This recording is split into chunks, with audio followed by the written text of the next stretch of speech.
नमस्कार दोस्तों, आज पृथ्वी कुछ इस हद तक हम मानवों से रूठी है कि हमें वर्तमान के हालातों को देखते हुए एक नए घर की खोज अंतरिक्ष में करनी पड़ रही है। ऐसे में हमारे लिए ये अनिवार्य हो जाता है कि हम सबसे पहले हमारे सौरमंडल में मौजूद दूसरे ग्रहों को तलाशें जहां जीवन के पनपने की कोई छोटी सी भी आश दिखे। ऐसे में वैज्ञानिकों को हमेशा से ही लगता आ रहा है कि मंगल ही शायद वो ग्रह हो सकता है जहां इंसान अपना एक नया घर बनाकर एक नए जीवन को आरंभ कर सके। मंगल ग्रह की बात जब भी उठती है तब मेरे मन में एक खास तरह की उत्सुकता भर जाती है। दोस्तों, एक बात आप लोगों को मैं पहले ही बता दूं कि इंसान आज इतना विकसित हो चुका है कि पृथ्वी भी इसे आज सह नहीं पा रही है। परंतु इस बार वैज्ञानिकों ने कुछ बेहद ही खास करके दिखा दिया है। जिस ताकत को हमने पिछले सदी में मानव जाति के नाश के लिए बनाया था, आज वो ही ताकत हमारे लिए काफी ज्यादा महत्वपूर्ण प्रतीत हो सकती है।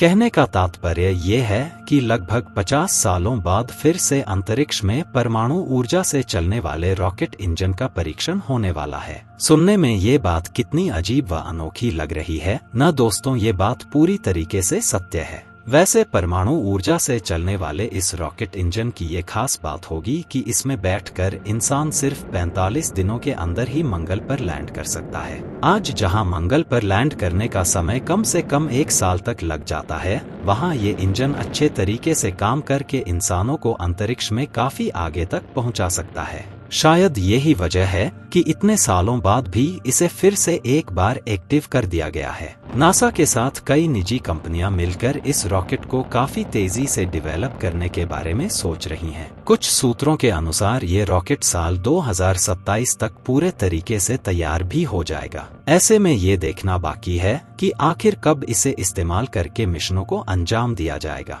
आप लोगों को जानकर हैरानी होगी कि आज नासा जिस तकनीक के जरिए अपने उपकरणों को अंतरिक्ष में लॉन्च कर रहा है, असल में वो तकनीक काफी ज्यादा सरल और पुरानी है। इसके अलावा एक बात ये भी है कि ये तकनीक काफी टिकाऊ और महंगी भी नहीं है। परंतु क्या आप जानते हैं, आने वाले समय में ये तकनीक सीमित भी हो सकती है। कहने का मतलब ये है कि समय के चलते एक दिन ये तकनीक पुरानी हो जाएगी, इसलिए हमें नए तकनीकों की जरूरत पड़ सकती है। इसके अलावा अभी रॉकेट लॉन्च करने की तकनीक सरल रासायनिक प्रक्षेपण के ऊपर आधारित है। इस तकनीक में एक ऑक्सीडाइजर अत्यंत ज्वलनशील रॉकेट ईंधन में आग लगाकर थ्रस्ट पैदा करवाता है और बाद में इसी थ्रस्ट के जरिए रॉकेट को अंतरिक्ष में भेजा जाता है। ये तकनीक 100 सालों से ज्यादा पुरानी है। अगर हम भविष्य की ओर नजर दौड़ाते हैं तब हमें दिखता है कि आने वाले समय में जीवाश्म फॉसिल से बने ईंधन काफी महंगे होने वाले हैं और इन्हें इस्तेमाल करना काफी महंगा होने वाला है। इसलिए मंगल से जुड़े मिशनों पर अगर हम परमाणु से चलने वाले रॉकेट के इंजन को इस्तेमाल करें तो शायद हम काफी कम समय और लागत में मंगल के ऊपर पहुंच सकते हैं। वैज्ञानिक भी काफी समय से इसी तकनीक के ऊपर काम कर रहे हैं और इसे और भी ज्यादा विकसित करने में लगे हुए हैं। परमाणु से रॉकेट इंजन आखिर कैसे चलेंगे? अब कुछ लोगों के मन में ये सवाल उठ रहा होगा कि आखिर कैसे हम परमाणु ऊर्जा को इस्तेमाल करते हुए अंतरिक्ष में रॉकेट इंजन्स को चला सकते हैं। आप लोग जानते ही होंगे कि यहाँ पृथ्वी पर हम परमाणु ऊर्जा का काफी समय से इस्तेमाल करते आ रहे हैं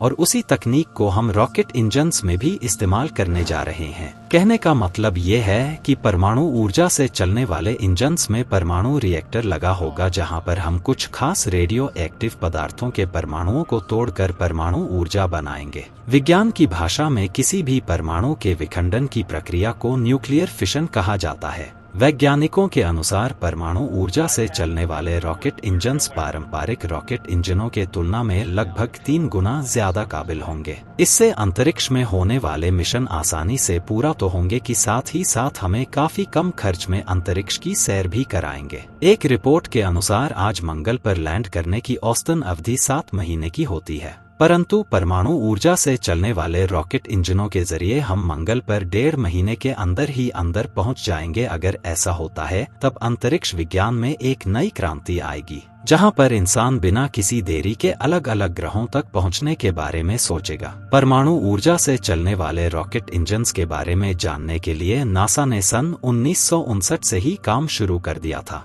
उस समय मंगल जैसे मिशन तो नहीं थे। Nuclear engine for rocket vehicle application Nerwa जैसे मिशन जरूर थे। आप लोगों को जानकर हैरानी होगी कि नेर्वा मिशन के चलते नासा ने एक सॉलिड कोर वाला न्यूक्लियर रिएक्टर बना भी लिया था। कुछ वैज्ञानिकों के अनुसार इसकी सफल परीक्षण भी पृथ्वी पर हो चुका था। इस तकनीक का इस्तेमाल उस तरीके से नहीं हो पाया जिस तरह नासा इसे इस्तेमाल करना चाहता था, क्योंकि उस समय अपोलो सीरीज के मिशनों के खत्म होने के बाद नासा के पास इतने फंड्स नहीं थे कि इसे वो जारी रख सके। परंतु अभी का दौर देखिए, ये दौर है नए नए तकनीकों और बदलावों का। हम आखिर कब तक पुराने तकनीकों के ऊपर काम करते रहेंगे? परमाणु ऊर्जा से चलने वाले रॉकेट इंजन्स रसायन ऊर्जा से चलने वाले रॉकेट इंजन्स के तुलना में काफी तेज और निपुण होते हैं। अंतरिक्ष में इनका इंजन काफी जल्दी फायर स्टार्ट होकर बहुत ही लंबे समय तक चलता है। मूलतः दो प्रकार के परमाणु रिएक्टर होते हैं। पहला है